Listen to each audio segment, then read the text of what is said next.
ఖమ్మం జిల్లా industrial park శంకుస్థాపనకు ఏర్పాటు పూర్తి చేశారు అధికారులు. మదిర మండలం సిరిపురం ఎండ్రపల్లి గుట్ట వద్ద ఇవాళ ఇండస్ట్రియల్ పార్కుకు డిప్యూటీ సీఎం భట్టి విక్రమార్క శంకుస్థాపన చేయనున్నారు.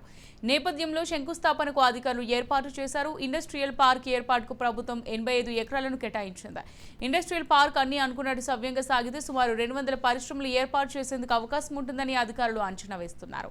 పరిశ్రమలు ఏర్పాటైతే నిరుద్యోగులకు ఉపాధి అవకాశాలు భారీగా పెరుగుతాయని భావిస్తున్నారు.